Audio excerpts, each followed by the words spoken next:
And I have a small part about sharing your workflows and sharing parts of your pipeline. Actually, the simplest way to share something from JIPipe is to copy-paste it. When you copy something from JIPipe, a node or some selection, it will just make a text. That text you can send someone. Send it via email. It's a long email then, depending on how much you copied, but works. So I can show it even to you. So, okay, I want to give someone this.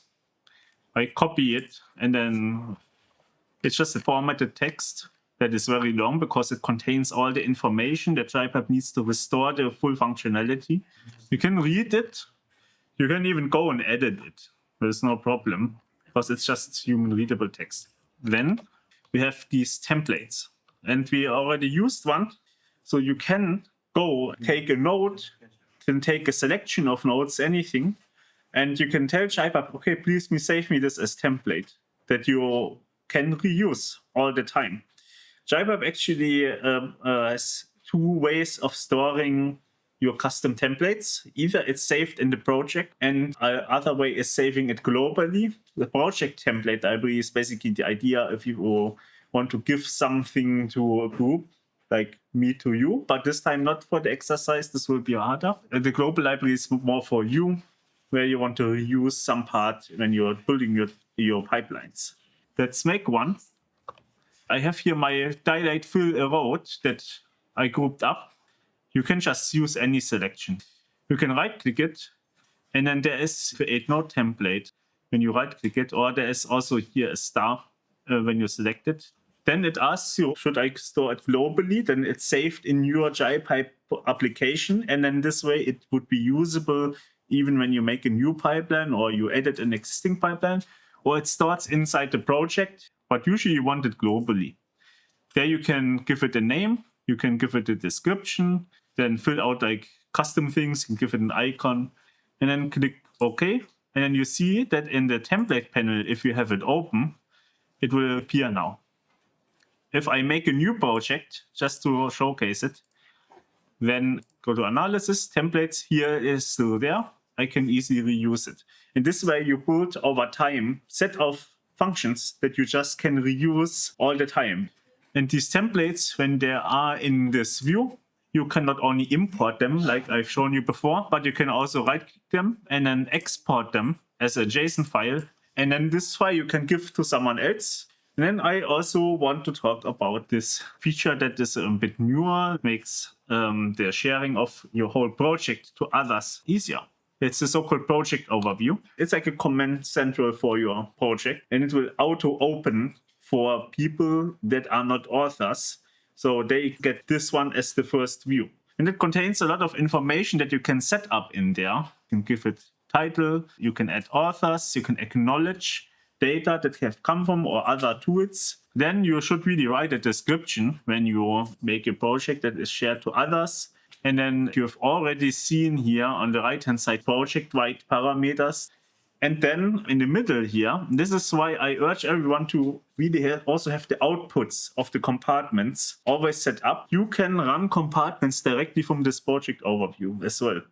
When you find tips that the system will give you, and then you have also some additional useful functions here at the top right, where you can run the whole project. You find the project settings, application settings, and the project report as well, which is like an automated generated text report that describes what is going on in the project.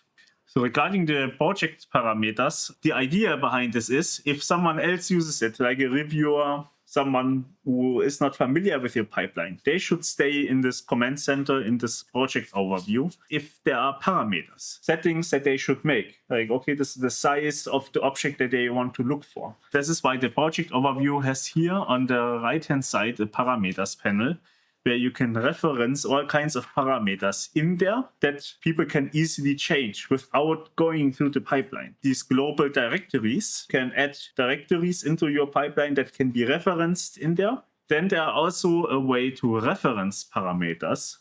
So basically you can take a parameter that is somewhere sitting in some node and put it into this panel so they can change it without actually going to the node. And then there is a way to have global parameters, although they are quite advanced in a new edition, where you basically have a parameter that is global and the node itself can be adapted to read from it.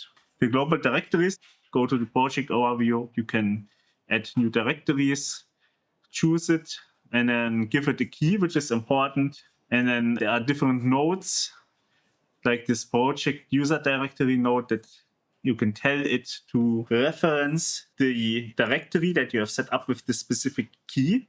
So people can then change the actual directory, but it will find it again because it has a unique key.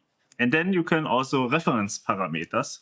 Although this one I have to show live. So we have here our pipeline that we have organized. I'm going into the project overview. If I click refresh here, it will auto-discover the tissue and the file handling and the glomeruli output directly from that view. You can tell it to jump into there if you want to edit it. And then there are simplified options like show results, help, and run, meant for users that are not familiar with JIPipe. For example, I want to show the results of my glomeruli output. Then it will open them up directly from here. Or you can stay really in this view. And then let's reference actually a parameter into this overview. So you click here this references button. This will open a new interface that tells you some basics and how to use it. And then it tells you, okay, here is no groups. And you need to add some groups and start linking them after you did this. So we just follow the instruction that it says here. I click add in an empty group, as it told me. And then you have groups. And you can have as many groups as you want, because you can imagine you have maybe different parts of the pipeline and you want to give the users like a general idea what this parameter is about. So this is something that will, so I call the group glomeruli. And then it's still empty. We are going to add a parameter reference into it. We click this button here, add parameter reference. And then it shows basically a structured view of the whole pipeline, where there are all nodes and then all kinds of parameters. We are in glomeruli, and the node that we want to do or work on is this white top hat filter. It's the only morphological operation that is in there. And then when you click the plus, then you see all of its parameters. And the one that I want to change is the radius, because this is the one that we want the user to change from the outside, from this view only. And then we select it, and you see that it added it in. It's by default called how the parameter is named in the actual node, but you can override the name. And then you can tell it the expected minimum radius of glomerulus. So you can give any description, and when we save it out, then you see a group, glomeruli, as we told it. And then we have a minimum radius parameter. And when someone wants to know what it does, they can click the question mark and can read here our description.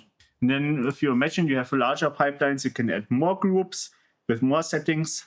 Imagine I can now change it to 5. If I go back to the actual node, you see it changed here to 5, because these are directly linked with each other. And if I change this one back to 12, then it's back to 12. Sometimes this linking requires you to refresh it. And then this way you can change things from the outside very easily. So now I have an overview of these parameters as well. You have these project-wide directories that you can add via this directories button. And these are very focused on having directories. And they are talking to specific nodes, like this project user directory that you have already seen, but also all the exporter nodes can absolutely use them. And they are very, very useful when you later on want to use a custom output directory to export all your results in. And actually any node can use these, because there was a recent addition where each node can have access to more information with some customizable advanced parameters. Then you have the project-wide parameters, which I skipped over. These you can add, and then any node can use them via the so-called expression system that we will learn about a bit later. And then now these references, These here in this example, I reference the method of an auto-thresholding node. And these are absolutely directly linked to each other. And then there are also some other useful features that might come in handy at some point. For example, there's a way to create a so-called project report that generates absolutely a text report of your project that might end up in the supplement of your paper. Let me generate one. There's a button here called Generate Report in the overview. And then you get a complete report.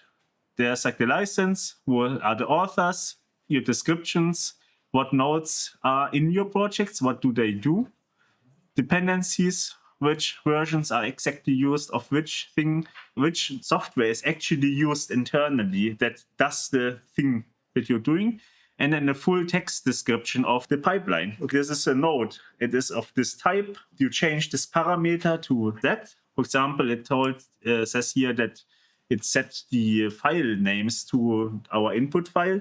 If there are connections, there's all a text description of it. You can absolutely recover a pipeline with that. Then also another feature may be useful to know that it exists, isolating nodes. If, for example, you have here a part that you want to rip out and disconnect from everything, you can right-click it and isolate it. And this can be useful if you want to maybe move parts around in your pipeline. Another thing that is useful is the so-called rewire function. For example, you have an import image. And then you notice, okay, I need some advanced settings of this bioformats importer. But then I have to rewire like 5-10 connections or whatever. And then this is annoying. There's a rewire function. This is this third option in this toolbar.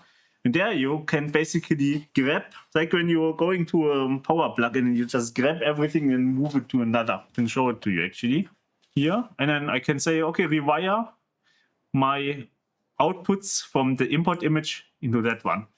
Boom. And then I can rewire it back. Where it's also useful is if you, for example, worked on an image and it is used everywhere, but your pre-processing step is like not doing well. And then you need to rewire the output maybe of your pre-processing. And imagine there are more out of this median filter. You want to try it with another pre-processing, move it all to another node. Then the duplicate function that I've also mentioned, you can control D, a node. It will appear at where your mouse is. And then there's its sister, control Shift D, which will keep the inputs. So for example, want to make a quick branch of something that continues on, or you want to test something out, no need to reconnect everything, control Shift D it, and then the inputs are also connected with it. And then you can continue with your analysis.